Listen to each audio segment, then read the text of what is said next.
देश के ज़्यादातर हिस्सों में अभी प्री मानसून एक्टिव है। इसके बावजूद 8 राज्यों में तापमान 40 डिग्री के पार है। उत्तर प्रदेश का बांदा एक बार फिर देश में सबसे गर्म रहा। यहाँ शनिवार को पारा 44.2 डिग्री सेल्सियस रिकॉर्ड किया गया और दिल्ली में भी तापमान 40 डिग्री सेल्सियस दर्ज किया गया। वहीं मुंबई को जिस बारिश का कई हफ्तों से इंतजार था, वो आखिरकार रविवार सुबह पहुंच गई। शहर के कई इलाकों में सीजन की पहली अच्छी बारिश हुई है। इससे लंबे समय से गर्मी और उमस से परेशान लोगों को राहत मिली। तो आइए इस वीडियो में जानते हैं कि आने वाले दिनों में कैसा रहेगा देश के अलग अलग राज्यों का मौसम का हाल। इस महीने की शुरुआत में मानसून दक्षिण कोंकण तक पहुंच गया था, लेकिन 8 जून से सोलापुर के पास ही रुका हुआ था। आईएमडी ने कहा है कि 23 जून के आसपास दक्षिण पश्चिम मानसून के महाराष्ट्र और इससे आगे बढ़ने के लिए अनुकूल परिस्थितियां बन रही है। मुंबई में हो रही बारिश की एक बड़ी वजह वेस्टर्न घाट में बनने वाले बादल हैं। अरब सागर से आने वाली नम हवाएं जब वेस्टर्न घाट की इन पहाड़ियों से टकराती हैं तो ऊपर उठकर ठंडी हो जाती है और घने बादलों में बदल जाती है। बाद में ऊपरी हवाएं इन बादलों को मुंबई ले आती है। मौसम विभाग के मुताबिक 23 जून के आसपास मानसून महाराष्ट्र, तेलंगाना, ओडिशा, झारखंड, बिहार और छत्तीसगढ़ के कुछ हिस्सों में आगे बढ़ सकता है। 21 से 26 जून के बीच मध्य प्रदेश, विदर्भ और छत्तीसगढ़ में बारिश हो सकती है। बादलों का दायरा भी लगातार बढ़ रहा है। यूपी छत्तीसगढ़ बॉर्डर पर अटका हुआ मानसून 23 जून को आगे बढ़ सकता है और मौसम विभाग के मुताबिक महाराष्ट्र, तेलंगाना, ओडिशा, झारखंड, बिहार और छत्तीसगढ़ के कुछ हिस्सों में मानसून को आगे बढ़ाने वाले सिस्टम एक्टिव हो गए हैं और 15 दिन में 19 राज्यों तक मानसून पहुंच चुका है। मानसून 9 दिनों से यूपी बिहार बॉर्डर के पास महाराजगंज के पास ठहरा हुआ था। मानसून की उत्तरी सीमा हरनाई, सोलापुर, हैदराबाद, भद्राचलम, कोरापुट, फुलबानी, रांची, जमुई, मुजफ्फरपुर से गुजर रही है और इससे इन जिलों में तेज आंधी और बारिश हो रही है। मानसून के लिए दिल्ली को जुलाई के पहले हफ्ते तक इंतजार करना पड़ता है। आमतौर पर ये 27 जून के आसपास आता है। 8 राज्यों में गर्मी का असर देखा जा रहा है और तापमान 40 डिग्री के पार पहुंच गया है। मध्य प्रदेश, उत्तर प्रदेश, बिहार, झारखंड, राजस्थान, गुजरात, महाराष्ट्र और तेलंगाना के कई शहरों में शनिवार को पारा 40 डिग्री से ज्यादा रहा। देश में सबसे ज्यादा पारा उत्तर प्रदेश के बांदा में 44.2 डिग्री सेल्सियस दर्ज किया गया। वहीं उत्तर प्रदेश के प्रयागराज में 43.6 डिग्री सेल्सियस, मध्य प्रदेश का खजुराहो 42.4 डिग्री सेल्सियस और महाराष्ट्र का ब्रह्मपुरी 42.1 डिग्री सेल्सियस। छत्तीसगढ़ के राजनांदगांव में 42 डिग्री सेल्सियस, वहीं बिहार के छपरा में 41.8 डिग्री सेल्सियस और झारखंड के डाल्टनगंज में 40 डिग्री सेल्सियस मौसम रहा है। आपको ये भी बता दें कि असम, मेघालय, सिक्किम, अरुणाचल प्रदेश में भारी बारिश का ऑरेंज अलर्ट है। उत्तर प्रदेश और महाराष्ट्र का विदर्भ, इन इलाकों में हीट वेव से लोग परेशान हो सकते हैं। तमिलनाडु, केरल, कर्नाटक, तेलंगाना, नागालैंड, मणिपुर, मिजोरम और त्रिपुरा में भारी बारिश होगी। वहीं गुजरात, बिहार, बंगाल, तमिलनाडु, उत्तराखंड, हिमाचल प्रदेश, जम्मू कश्मीर में मौसम सामान्य रहेगा। पूर्वी उत्तर प्रदेश और महाराष्ट्र की यदि बात की जाए तो इसका विदर्भ इलाका हीट वेव की चपेट में रहेगा। बाकी राज्यों में मानसून और प्री मानसून से बारिश होगी। किसी भी राज्य के लिए रेड या ऑरेंज अलर्ट जारी नहीं किया गया है। राजस्थान की यदि बात की जाए तो यहाँ पर अभी फिलहाल प्री मानसून एक्टिव है।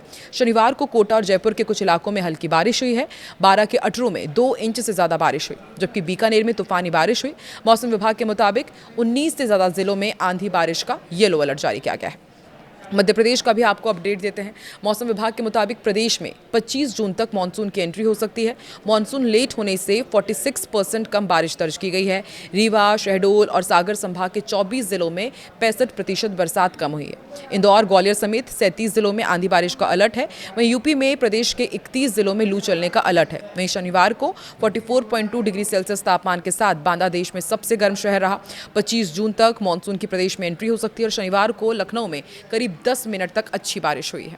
सोनभद्र में भी तेज बारिश हुई। बिहार के मौसम विभाग के मुताबिक किशनगंज, अररिया और पूर्णिया समेत 10 जिलों में आज बारिश का अलर्ट है। वहीं पश्चिम और मध्य बिहार के कुछ जिलों में 22 जून तक हीट वेव जैसी स्थिति बनी रहेगी। पटना में तापमान 38 से 40 डिग्री सेल्सियस रहने का अनुमान है। राज्य के नैनीताल और पिथौरागढ़ यानी कि उत्तराखंड के इन तमाम जिलों में नैनीताल और पिथौरागढ़ समेत 8 जिलों में शनिवार को बारिश हुई। मौसम विभाग के मुताबिक उत्तरकाशी, रुद्रप्रयाग, नैनीताल समेत 6 जिलों में बारिश का अलर्ट है। इस दौरान 40 से 50 किलोमीटर प्रति घंटे की रफ्तार से तेज हवाएं भी चल सकती हैं। वहीं 38.5 डिग्री सेल्सियस के साथ खटीमा सबसे गर्म शहर रहा। हिमाचल में 10 जिलों में तेज बारिश के साथ आंधी तूफान का येलो अलर्ट है। किन्नौर और लाहौल स्पीति को छोड़कर बाकी सभी जिलों में 30 से 40 किलोमीटर प्रति घंटे की रफ्तार से तेज हवाएं चल सकती है। 23 जून से वेस्टर्न डिस्टर्बेंस कमजोर जरूर पड़ेगा। इसके बाद मानसून की एंट्री हो सकती है। मानसून ने इस साल केरल में हल्की देरी से एंट्री ली, लेकिन असली चिंता उसके बाद सामने आई जब इसकी प्रगति अचानक धीमी पड़ गई।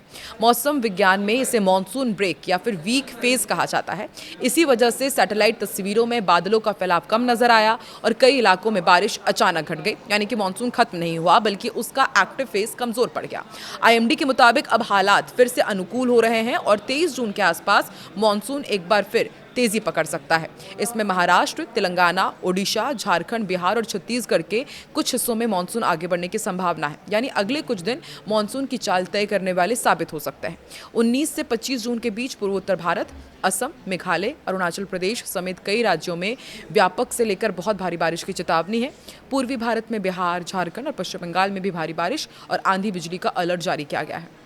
दक्षिण भारत में फिलहाल छिटपुट बारिश जारी है, लेकिन 20 जून के बाद इसमें तेजी आ सकती है। वहीं पश्चिम भारत में 22 जून के बाद कोंकण और गोवा में बारिश पड़ने की उम्मीद है। दूसरी तरफ उत्तर भारत, दिल्ली एनसीआर, पंजाब, हरियाणा और पश्चिमी यूपी में अभी मानसून नहीं पहुंचा है। यहाँ सिर्फ प्री मानसून गतिविधियां जैसे आंधी, बिजली और हल्की बारिश देखने को मिल रही है। इस साल अल नीनो को भी मानसून की कमजोरी से जोड़कर देखा जा रहा है। दरअसल प्रशांत महासागर में पानी के गर्म होने से वैश्विक हवा के पैटर्न बदलते रहते हैं, जिससे भारत तक नमी पहुंचाने वाली हवाएं कमजोर हो सकती है। हालांकि सीधे तौर पर बादलों को गायब नहीं करता, लेकिन मानसून के कमजोर पड़ने की पृष्ठभूमि जरूर तैयार करता है। आईएमडी के बुलेटिन में सीधे फसल नुकसान का आंकड़ा नहीं दिया गया है, लेकिन किसानों को ये साफ कहा गया है कि किसानों पर चौतरफा दबाव बन रहा है। जहां मानसून पहुंच चुका है, जैसे असम, मेघालय, बिहार और पश्चिम बंगाल, वहां भारी बारिश और जलभराव का खतरा है, जिससे धान की नर्सरी प्रभावित हो सकती है। और जहां मानसून अभी नहीं पहुंचा है, जैसे उत्तर भारत और कुछ मध्यम पश्चिमी इलाके, वहां पर लू और सूखे की स्थिति बनी हुई है, जिससे सिंचाई लागत बढ़ रही है। आंधी और तेज हवा वाले इलाकों में कटी फसल को भी नुकसान का खतरा बना हुआ है। खरीफ फसलें पूरी तरह मानसून पर निर्भर होती हैं और अभी सबसे बड़ा असर बुवाई पर दिख रहा है। कई जगहों पर बुवाई टल गई है, तो कहीं किसान सूखी मिट्टी में जोखिम लेकर बुवाई कर रहे हैं। इससे लागत बढ़ रही है और अगर बारिश की कमी बनी रहती है तो उत्पादन पर भी असर पड़ सकता है। इस साल मानसून को 3 हिस्सों में समझा जा सकता है। पहले देरी से शुरुआत, फिर बीच में ब्रेक और अब आसमान पर असर साफ देखा जा सकता है। एक तरफ बारिश भी हो रही है, दूसरी तरफ सूखे का भी खतरा बढ़ा हुआ है और यही असंतुलन इस साल की सबसे बड़ी चुनौती बनता जा रहा है, क्योंकि भारत में मानसून सिर्फ मौसम नहीं बल्कि खेती और अर्थव्यवस्था की भी रीढ़ है। आपके राज्य में, आपके ज़िले में मौसम का क्या हाल है? क्या आपके यहाँ पर मौसम दस्तक दे चुका है मानसून के साथ? तो कमेंट सेक्शन पर अपनी कमेंट और अपनी प्रतिक्रिया ज़रूर दें।